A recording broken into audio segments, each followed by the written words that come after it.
After 3 years of marriage, my wife said there would be a surprise when she comes home tonight and told me to be mentally prepared. My heart was filled with joy, anticipating that it might be my wife's pregnancy test report. But when I pushed open the door, what I saw was her embracing another man, locked in an inseparable kiss. Facing me, she wiped the moisture from her lips. Happy April Fool's Day. This is just a joke. Don't be mad. Qian Siyu's face remained flushed. After sparing me a glance, she continued clinging to that man. My fists clenched tighter and tighter as I stood in the entryway watching this so-called April Fool's surprise, my eyes nearly splitting at the corners. The man seemed to notice my gaze, turning to smile at me. Bro, why aren't you coming in? You mad or something? It's all my fault. I was already wondering if pranking you like this might be too much. See, you're really upset now. His tone was light and breezy, as if everything that had just happened was truly nothing more than a prank. Qian Siyu finally turned her attention to me, her tone dripping with reproach. Seriously, Muchong? Can't even take a little April Fool's joke? You're taking this way too seriously. From the moment I entered, I hadn't uttered a word, yet found myself subjected to their tag team litany of criticisms. Suppressing the fury burning in my chest, I forced myself to act composed. I don't find this amusing. Stay away from my wife. The man shrugged, released Qian Siyu with a helpless expression. Qian Siyu's face darkened at this, turning her anger directly toward me. Muchong, I already told you it was just an April Fool's joke. I was the one who wanted to play it. Why are you taking your anger out on him? Besides, you didn't rush over immediately when it happened. What's with this act of pretending to care about me now? She stood shielding Fang Huaqing, assuming a thoroughly protective stance. Seeing I remained silent, she softened her tone, only to start ordering me to wait on them. All right. As long as you admit your mistake. Look, he's made the effort to come here. Go wash some fruit for our guest. Fang Huaqing patted Qian Siyu's shoulder with a grin. Don't be mad. Bro didn't say anything. Anger ruins your complexion. Oh, and bro, wash more grapes while you're at it. I love them. Did you hear that? They're not even holding it against you. Go on. I didn't even get a chance to catch my breath. The moment I just put down my briefcase, I was pushed into the kitchen. Meanwhile, the two in the living room kept laughing and flirting loudly, as if deliberately putting on a show for me to hear. I closed my eyes and resignedly took out fruits from the refrigerator. I thought, perhaps this was truly just an ill-timed prank. After all, just weeks ago, we were still discussing pregnancy preparations, eagerly awaiting the birth of our love CRYSD. Alization. Perhaps she's just upset that I've been busy with work lately, deliberately finding someone to provoke me. Yes, that must be it. Adjusting my emotions, I walked out of the kitchen carrying the prepared tea and fruits. The scene that greeted me nearly made me drop the plate. What are you doing? Qian Siyu was half embraced by Fang Huaqing's arms, her thigh casually draped over him. The intimacy was overwhelming. The two of them were startled by me, and Qian Siyu nearly rolled off the sofa. What's your problem? It's just a little work. Why are you yelling?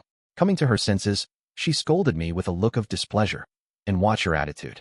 Is that any way to treat a guest? Having said that, she took the plate from my hands, plucked a grape, and fed it to Fang Huaqing. Fang Huaqing chuckled and leaned over to eat it, his eyes fixed on me. I couldn't take it anymore and strode over to yank him away. Will you ever stop? And you call yourself a grown man? Can't even muster this basic dignity. Before he could respond, Qian Siyu spoke up first. She rubbed her fingertips together, her face slightly flushed as she glared fiercely at me. It was just a joke. Why are you being so petty? You've already kissed and still call it a joke? Does it only count as cheating if we have to roll into bed? My fists clenched, looking at my wife whose face showed no trace of remorse. It's all my fault. Even caused the two of you to argue. Fang Huaqing opportunely fanned the flames, his innocent tone making Qian Siyu's heart ache unbearably. She abruptly pulled this man behind her back and roared at me. Muchong, you're the one who's never satisfied. You've been making a scene since entering. Do you dislike him? Or do you just despise me? I only wanted to joke around and make you jealous. How dare you blow it out of proportion as if I cheated on you? Fine. I see clearly now. You don't care about me at all. If you keep this up, let's just get divorced. She twisted the blame, then pushed Fang Huaqing out the door before retreating to her room and slamming the lock shut with a violent crash. I stared at the wooden barrier, my mind echoing endlessly with those words. Divorce. 3 years into our marriage and still in the honeymoon phase, I consider myself a good husband who's never done anything to wrong Qian Siyu. Just recently, we were even discussing whether to start trying for a baby. At that time, both Qian Siyu and I were filled with anticipation for the upcoming child. We walked all the way from school uniforms to wedding dresses, about to become an even happier family of 3, yet Qian Siyu chose this moment to bring up divorce. I shook my head, unwilling to believe these were her true feelings. Today was April Fool's Day, and she did say it was all a joke. Right, it must be this way. She was joking about the div. Horse. Thinking this, I knocked on the door. It's all my fault, but you shouldn't make such jokes. Can you open the door, okay? The response was a muffled thud of something heavy hitting the door. Seems she's still furious. That night, I tossed and turned on the small bed in the study. Though I knew it was just a joke, I couldn't shake the feeling of a fishbone stuck in my throat. Qianxiyu felt I wasn't caring enough about her, so she orchestrated this whole act to provoke me. So the next morning during breakfast, in what I thought was a considerate gesture, I asked if she wanted to go on a long overdue date. But she just rolled her eyes at me. Muching, don't you have your own things to do? Why cling to me? Or do you just not trust me at all? Facing her barrage of questions, I hurried to apologize. Qianxiyu was quite pleased with my attitude and continued to play on her phone with her head down. The love-struck expression on her face made me frown involuntarily. Who are you chatting with? Fang Huaqing, huh? After how unpleasant you made things yesterday, it's only right that I go apologize. Qianxiyu's tone carried a hint of coquettish annoyance, infuriating to the listener. You're an adult and still don't know better? How do you expect me to get along with him in the future? I didn't want to continue this topic and knew further talk was futile, so I left the dining table. Throughout the workday, I remained unsettled and distracted. Old Huang from next door saw this and nudged me with his elbow. Made your wife angry, huh? I get it. Been there, done that. I started to speak, but stopped, only mentioning how Qianxiyu had accused me of not caring enough about her. Lao Huang thumped his chest, saying this is easy to handle. Women, you know, they love jewelry and handbags.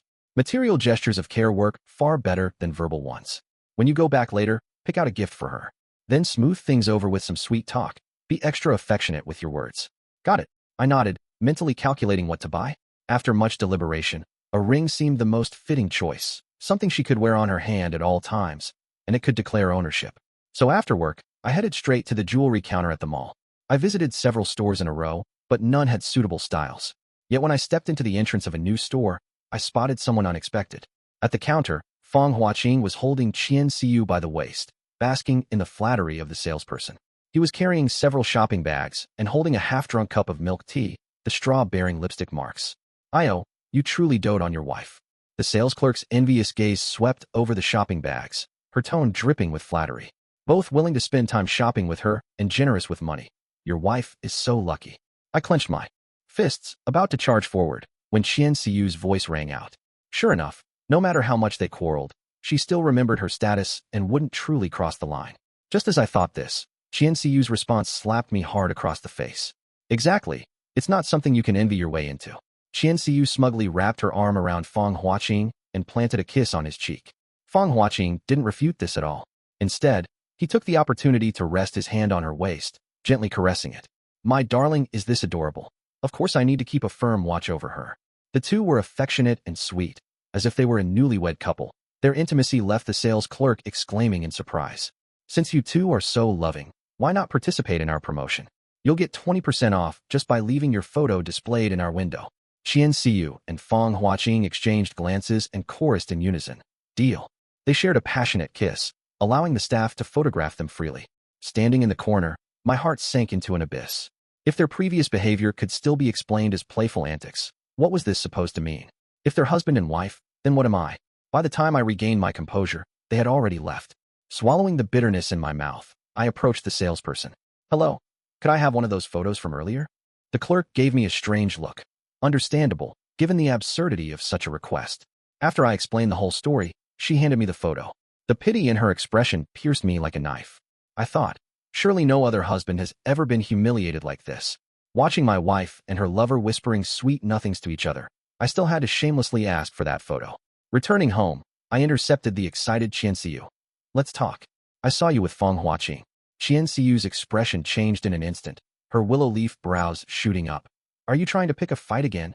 I've told you 1,000 times there's nothing between us. Can't you stop being so paranoid all day? A grown man like you, completely lacking any dignity. I clenched my phone tightly, that photo lying within it at this moment. But my intuition tells me that if I pull out this photo now, there would be no room for reconciliation left. My Adam's apple bobbed as I managed with difficulty, but I saw you two holding each other. Is an apology really supposed to go that far? Did you follow us? Qianxiyu's fury intensified, swiping a palm strike at me, which I intercepted by catching her wrist mid-swing. Fine. I knew the person I saw at the jewelry store looked just like you. It was you after all. Let me tell you this. Even if I did cheat, it was because you drove me to it. She ranted and raved without distinguishing right from wrong, shifting all the blame onto me. I also lost my temper and demanded, "You said you and him are husband and wife. Was that also me forcing you? Qian Siyu, have you no shame? You heard all of that?" Qian Siyu exclaimed in shock. "Otherwise, let my wife and another man be displayed in a store window." As the words fell, Qian Siyu's face changed. She glared daggers at me with such intensity, it seemed she wished she could slice me into 1,000 pieces. "Fine, Mu Chong, this is what you've been waiting for, isn't it? Exposing me in front of outsiders. Now what kind of person do I look like in their eyes? And you don't even care. If you truly loved me, why couldn't you just endure it quietly? The moment you spoke, how would they see me? A slut? A homewrecker? Do I still have any dignity left or not?" She struggled free from my grasp, and the slap finally landed on my face. Qian Siyu's eyes were bloodshot, tears welling up with hatred directed at me. How can I ever go to that mall again? How can I face anyone after this? My ear was still ringing from the slap, and something within me wavered at that moment. You're afraid of others talking about the things you've done yourself? This is exactly what's most disgusting about you. You never know how to consider my feelings. You never truly care about me. You're just a brainless brute, not half as considerate as Fang Huaqing. She screamed at me and rushed into the room to pack her things. Before leaving, she hurled a sentence at me. "Let's get a divorce, Mu Chong. I've truly had enough of you." Staring at the empty living room, for the first time, I began to doubt myself. A few weeks ago, the scene of Qian Siyu sweetly cloying and acting coquettishly spoiled towards me was still vividly etched in my memory. We went grocery shopping together, we watched movies together, our affection no less passionate than that of newly in-love couples. But during this period, she gradually grew distant, no more coquettish behavior, not even willing to give me a kiss. I initially thought it was because my recent work overload had caused her dissatisfaction, so I patiently endured all these so-called April Fool's jokes, believing she just wanted my attention. But now it seems that's not the case. Qian Siyu was using jokes as an excuse to drift apart from me. The words spoken in jest were actually her true feelings. The sting on my face paled in comparison to the ache in my heart. I lowered my gaze, unwilling to let our 3-year marriage end like this. But with Qian Siyu having blocked me, I could only wait for the right moment to talk to her. Little did I know this right moment would arrive so soon, completely tearing away my last shred of dignity. After wrapping up the current project, the hard work of recent weeks finally bore fruit. When the team leader suggested we celebrate, our group marched en masse to the nearest restaurant A. After work, no sooner had we taken our seats than Lao Huang elbowed me. He had a strange expression, jerking his chin toward a direction. "Bro, is that your wife over there?" I looked up and saw Qian Siyu and Fang Huaqing sitting at the table not far away. Not only did I see it, but everyone at the table saw it. My wife was sitting on another man's lap, sweetly being fed.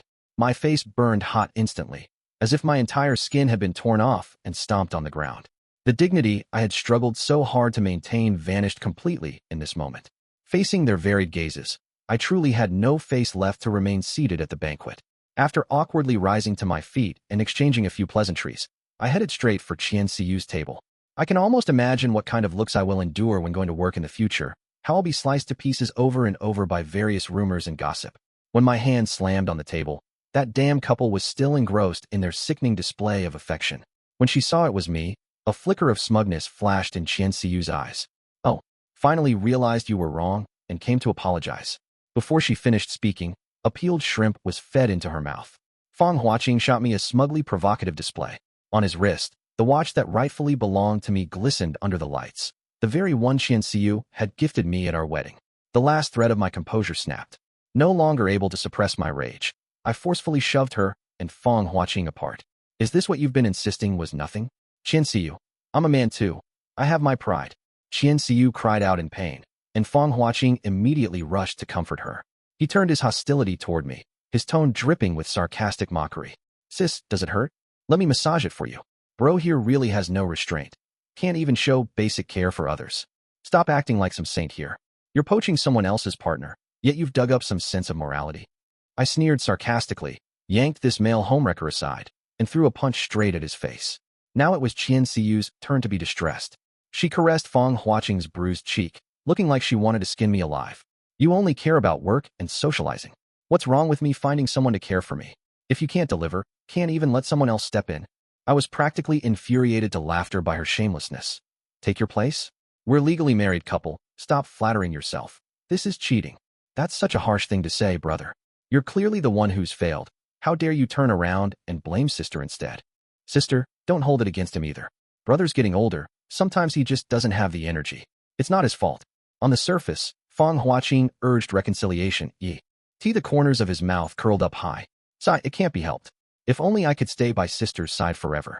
Mu Chong, now you're just spouting off salacious rumors, huh? What? If I'm promiscuous, if I cheat and stray, does that make you noble? Even now, Qian Siyu still stubbornly refused to admit anything. Her face flushed crimson. She grabbed the bag beside her and hurled it at my head. Huaqing is right. You don't know how to care for others, only how to let your mind run wild and ruin my reputation everywhere. I'm telling you, we're through. Divorce. Fine, let's get divorced. I've had enough of wearing this green hat. This is already the third time Qian Siyu has brought up divorce, and I no longer want to continue enduring it. If I keep tolerating this adulterous couple will probably dare to do it right in front of me. Qian Siyu looked stunned when she heard me agree so decisively. Instantly, her expression morphed into wild joy. You agreed to this yourself? Don't you dare regret it.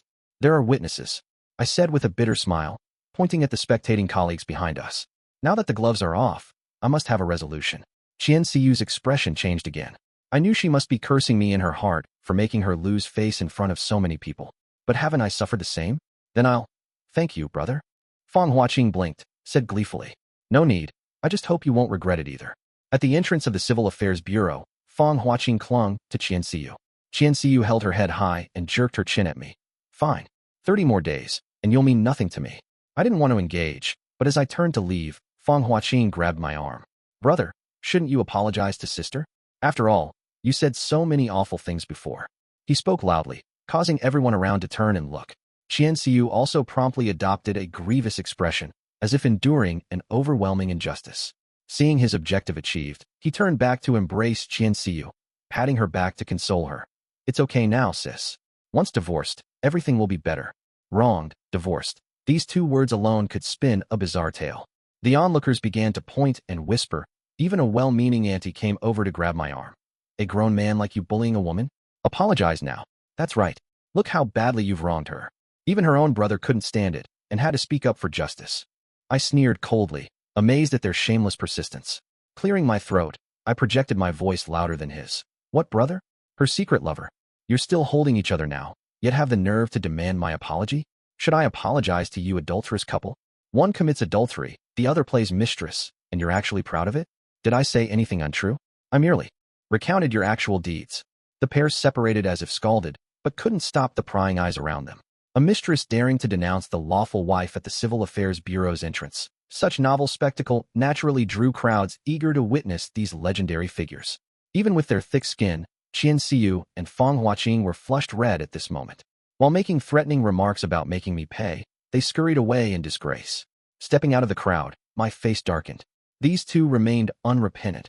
Even after the divorce, they wouldn't let me go, trying to smear my reputation. Then don't blame me for getting even. The moment I got in the car, I sent the photo of their passionate embrace to the Qian family group chat, then froze all the bank cards I'd given Qian Siyu for her extravagant spending.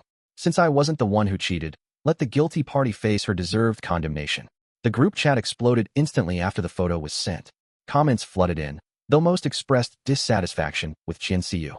As the discussion reached its peak, I posted the freshly signed receipt photo declaring Qian Siyu's infidelity as the reason for our divorce. After completing these actions, I decisively left the group chat and deleted all Qian family contacts. It wasn't long before Qian Siyu called me. At this moment, she finally became generous enough to unblock me from her blacklist. Mu Chong, how come I never realized you were so disgusting before? Now that we're divorced, you want to destroy me. Just a warning, stop doing those nauseating things to provoke me. I spoke calmly, without a hint of emotion in my heart. Also, pass this message to that little green tea beside you. Keep your tail between your legs and hold on to that trash you picked up. If he dares flaunt it before me again, I'll sue him for bigamy. Don't forget, divorce still has a 30-day cooling-off period. If you piss me off, I'll happily withdraw the application. After all, I'm not the lawbreaker here. You. Qian Siyu choked, then quickly regained her smugness as if struck by a thought. Oh, I see. You just can't bear to let me go. That's why you're threatening to withdraw it. Posting those was just an attempt to use the elders to pressure me, right? Mu Chong, you're so cunning. Give up on that delusion. I don't care for you now, and no amount of your antics will change that. Further talk was pointless. With a darkened face, I hung up the call. In the following days, I organized the assets under our names. To proceed with the divorce, Qian Siyu would rather forfeit the house, a move that perfectly aligned with my intentions. After packing her belongings and arranging for someone to deliver them to Fong Huaqing's place, I stared at the emptied room and exhaled sharply with finality. After so many years of affection, claiming no to feel sorrow or regret would be false. But this relationship has already decayed. Ending it swiftly benefits everyone. Caressing the still vibrant wedding photo, I stored it in a box. Had she behaved properly, I might have let her off the hook. My merciful intentions meant nothing, for those two shameless creatures would never show gratitude. A week later, we crossed paths at the mall. Perhaps healed scars made him forget the pain. Fong Huaqing couldn't resist flaunting his triumph. He twisted his arm that was hooked around Qian Siyu's, sneering at me. Well, if it isn't Brother Mu, what's this? Flying solo now. But there's nothing to be done about that. Getting old and not being good at taking care of others. Being disliked is only natural. Qian Siyu beside him nodded solemnly as well, as if all of this was my fault. How could someone older ever compare to you, sweetheart? Some people drift through life without purpose, ending up all alone. How pitiful. Enough was enough. I strode off without another word. Just as the two thought I couldn't bear the ridicule and fled in panic, I returned with a megaphone borrowed from a store clerk. Is being a homewrecker some glorious achievement that you still have the nerve to flaunt it? If you think this is something worth boasting about, then let everyone see. Look, everyone. This is my ex-wife and her adulterous pretty boy. Never expecting I'd go to such extremes, the two panicked. As the crowd of onlookers grew larger, Qian Siyu flushed with rage. Shout, shout, shout. It's your wild delusions that forced me into divorce. What affair? It's all your filthy lies.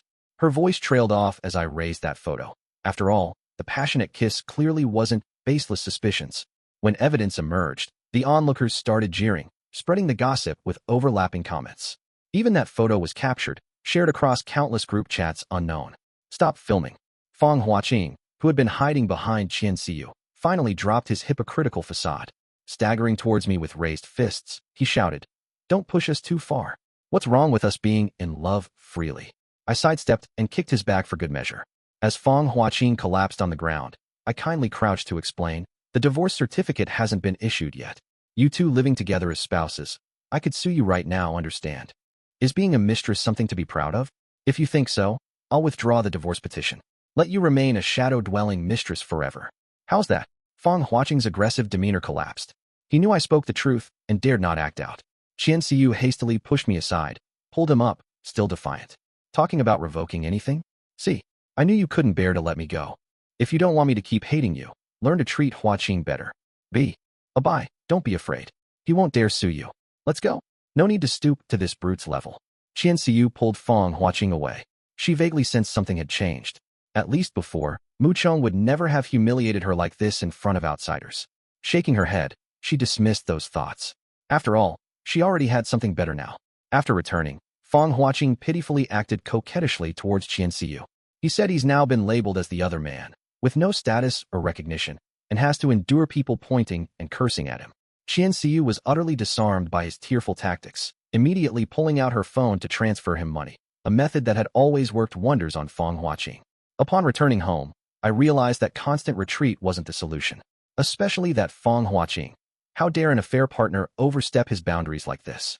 It was time to teach him a lesson. I remembered that wristwatch. Back when Qian Siyu and I were deeply in love, I'd splurged on that luxury brand, complete with its box and receipt. I'd never worn it, fearing I might damage something so precious. Little did I know it'd end up benefiting that male homewrecker. After searching tentatively, I found the box still there, with the receipt hidden beneath it perfectly intact. Staring at that exorbitantly priced receipt, I smirked sinisterly and dialed the police. Fong Huaqing, who'd just been placated, received a police summons shortly after. They accused him of suspected theft involving a significant amount. With trembling unease, he went, only to see his worst nightmare upon entering, me. He tried to flee immediately, but officers restrained him. "Sir, we've received a report alleging you stole this gentleman's watch." Fong Huaqing's expression stiffened, clearly reminded of the wristwatch incident. But he stubbornly tucked his wrist deeper into his sleeve, adamantly refusing to admit anything. Just because he says I stole it means I did? I could just as well claim this watch as mine. Since you've brought it, that saves us some trouble. I nodded, having already submitted receipts and other evidence to the police earlier. Every watch in this series has a unique serial number. What a coincidence it would be if yours matches mine. Fong Huaqing broke into cold sweat, but knowing the watch's value, he doubled down on his denial. Serial number? This is fake anyway. What serial number? I don't know anything about that. Oh, is that so? I intentionally elongated my tone while studying his facial expression. Does this fake watch also have my name engraved on the back? At this moment, Fang Huaqing completely froze. He had obtained the watch, knowing only that it was extremely valuable, so he put it on immediately after getting it. In daily use, he only ever glanced at the dial and the band. How would he know? There was a hidden name engraved on the back. He slumped weakly, speechless, and the police promptly confiscated the watch for inspection. Sure enough, everything, from the serial number to the concealed name, exactly matched my claims. Upon learning that the watch's value would likely sentence him to at least 3 years in prison, Fang Huaqing broke down in tears. He shuffled closer, snot and tears streaming down his face as he clutched my leg. Bro, I was wrong. I'll give the watch back. I'm begging you, please, have mercy on me. It seemed only then that he truly repented from the bottom of his heart. This is all my fault. I shouldn't have seduced your wife. I was wrong. I deserve to die. He began slapping himself while begging me to drop the charges. Brother, hit me if you want. Beat or curse me as you wish. Just don't send me to prison. Don't cry. This time it was my turn to look down at him with condescending mercy. Relax, you're still safe for now. But I'll keep this evidence. Fang Huaqing understood. He wiped his tears haphazardly and nodded like a pounding garlic clove. I get it. I'll obey you, brother. And so, the man Qian Xiu had chosen to abandon me for, even at the cost of divorce, betrayed her without her knowledge. Through bank statements, I discovered Qian Xiu had frequently transferred money to Fang Huaqing. But this money pales in comparison to the price of that watch, and Fang Huaqing couldn't possibly afford the settlement compensation either. Next step is to make good use of Fang Huaqing as a chess piece, to make Qian Xiu bleed properly and pay the price. Qian Xiu had been puzzled these past few days. Ever since that day, Fang Huaqing's attitude toward her had worsened significantly. Fang Huaqing believed it was all because Qian Xiu had inexplicably sent those items, ultimately causing him this ordeal. Additionally, he approached Qian Xiu because he had something to gain. The moment he recalled what that man said at the police station, he felt Qian Xiu's future was hopeless and grew considerably colder toward her. This coldness persisted until the day before I filed the lawsuit. This time, as Qian Xiu's lawful husband, I legally reclaimed the assets she had transferred, specifically the money she gave to Fang Huaqing. Qian Xiu initially tried to deny it, but the detailed bank transaction records silenced her. She looked to Fang Huaqing, but the latter lowered his head. She thought for a moment. Fang Huaqing had just regained rare enthusiasm the previous night, clinging to her relentlessly, and her heart softened again. This money was necessary to break free from Mu Chong. After resolving everything, Fang Huaqing would take her to live the life she desired. He had promised this. Thus, under Fang Huaqing's persuasion and instigation, Qian Xiu chose to use her share of the assets to fill this deficit and leave T. He marriage with nothing. Even so, she still ranted at me. Mu Chong, with your heartless and unfeeling manner, I must have been blind to have ever taken a liking to you. The two of us will be happy from now on, but you? Go grow old alone clinging to your possessions. After uttering these words, she grabbed Fang Huaqing's arm and stormed off. When the cooling-off period ended, we smoothly obtained our divorce certificates, while they received their marriage license, though Qian Xiu didn't appear particularly happy. Without savings, their standard of living plummeted drastically. In order to support Fang Huaqing, this cash-devouring beast, she could only push herself to the limit. Prolonged fatigue drove her to the brink of mental collapse. So at this critical juncture, she thought of me again. It's all Mu Chong's fault for not taking a joke and taking all the money away. Everything is his fault. Then she posted a tearful post online. In the post, she distorted the truth, claiming she had merely joked about divorce on April Fool's Day before being kicked out penniless by her husband. She enumerated my various offenses, saying I was not attentive enough and only cared about work. Not only that, but I frequently harbored baseless suspicions of her infidelity, exhibiting extreme possessiveness. Exactly like in Jiaha from Don't Talk to Strangers. The post exploded in popularity immediately after being published. Possessiveness, leaving with nothing. Each point struck a nerve with female readers' hot-button issues. Qian Xiu, following their rhetoric, used ambiguous responses to insinuate I was gaslighting and abusive, adding another layer of weight to her claims. As the discussion grew increasingly heated, a concerned Fang Huaqing sent me a message. Bro, she's going to expose your identity. Should I help delete the post? I glanced at the screen and declined his offer. No need. It's not the right time yet. That night, Qian Xiu accidentally revealed my real information through her alt account. Immediately, a fierce wave of cyberbullying surged toward me. The backends of various social media platforms were instantly overwhelmed, with an unceasing torrent of curses flooding the screens. On my phone, endless incoming calls and text messages made the interface nearly unresponsive. Fortunately, I had prepared in advance. I removed the SIM card and replaced it with a new one I'd readied. A day later, when this online abuse storm topped local trending searches, I logged into WeChat and sent a message in the group chat, "Release it all." Thus, over a dozen accounts simultaneously unleashed a mountain of irrefutable evidence. There were my colleagues who recorded videos during the meal that day. There was the salesperson from that incident, who provided footage of the two claiming to be husband and wife. There were bystanders who witnessed everything at the mall, and mutual friends disgusted by their behavior. Clip after clip, photo after photo, irrefutably confirmed her shameless marital infidelity, pushing the incident to another climax. In an instant, public opinion reversed.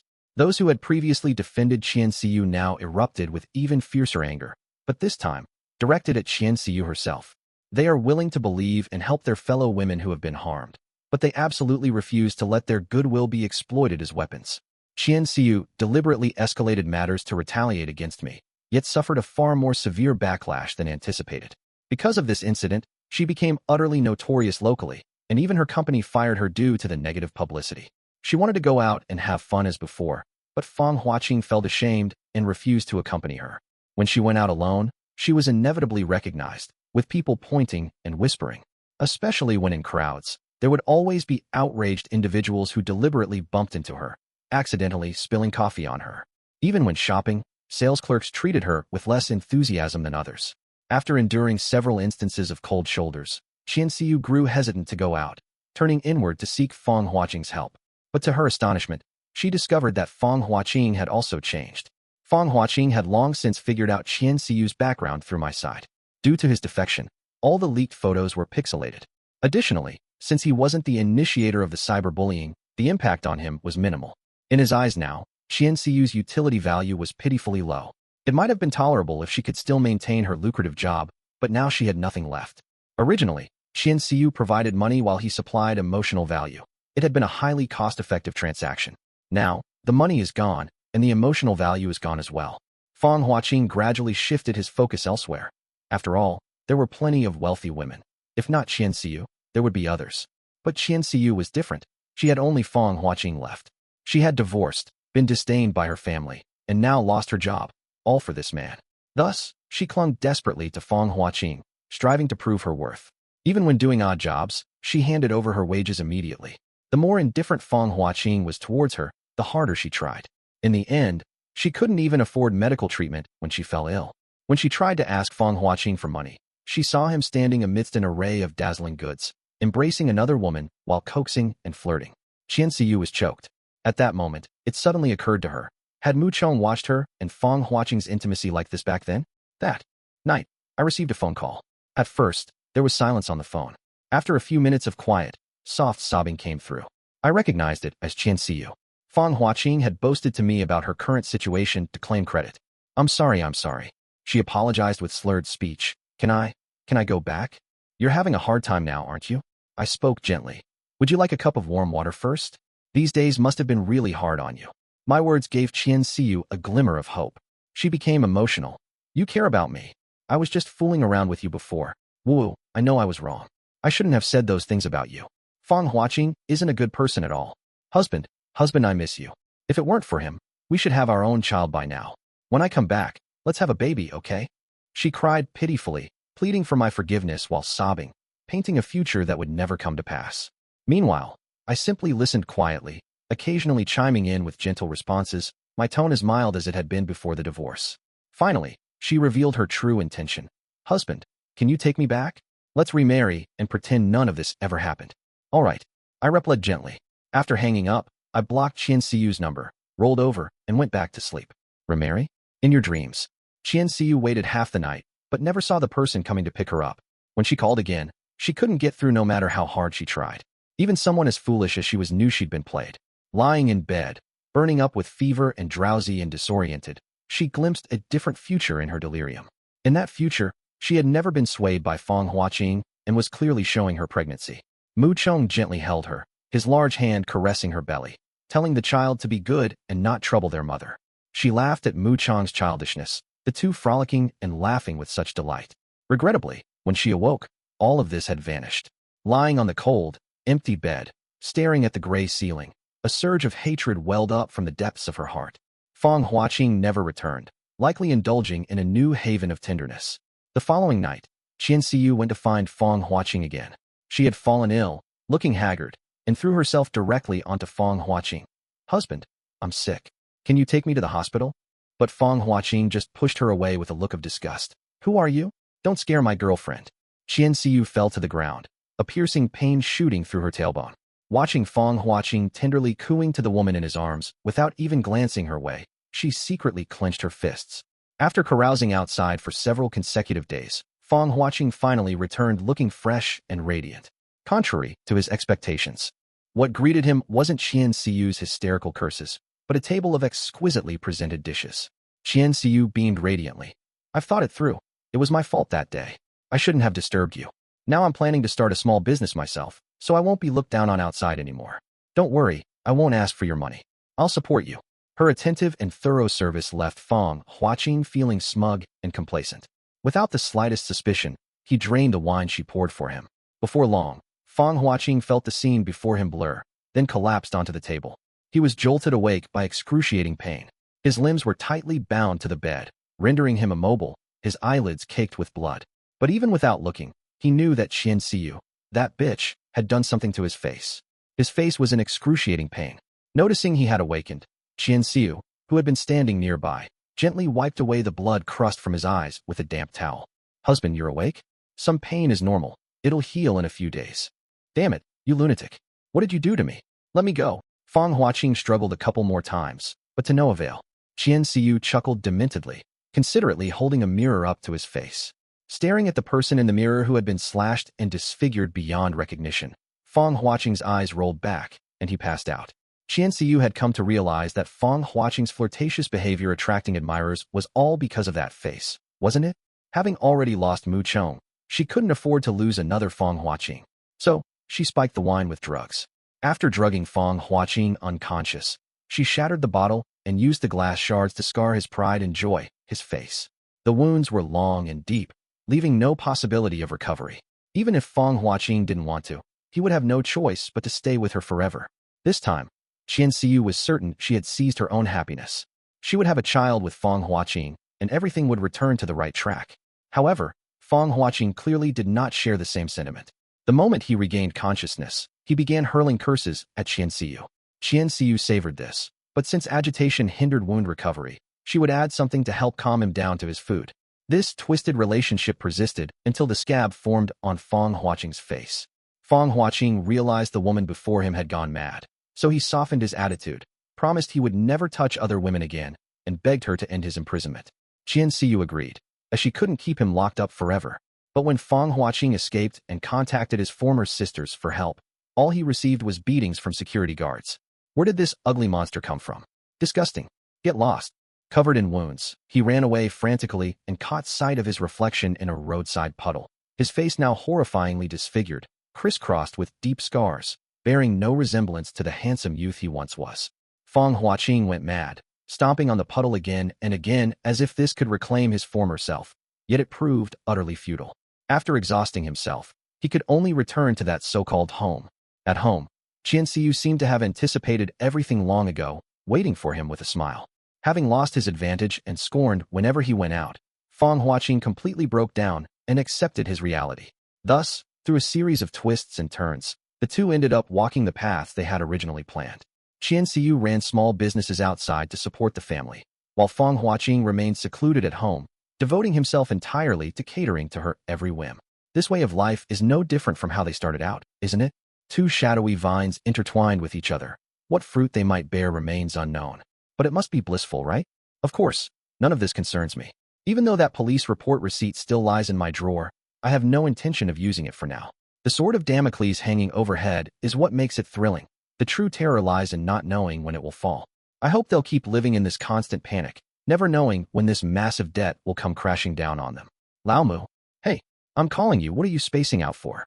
Old Huang's voice interrupted my train of thought, his large face looming right before my eyes. I say, you aren't getting all mopey because of a divorce, are you? I was just about to bring this up. Well, I know a girl. Look at you, good job and decent looks. How about considering it? As soon as he spoke, surrounding colleagues gathered to tease me. One suggested his niece was nice, another mentioned introducing a wealthy lady. I was basking in the care and concern of those around me, and couldn't help but laugh out loud.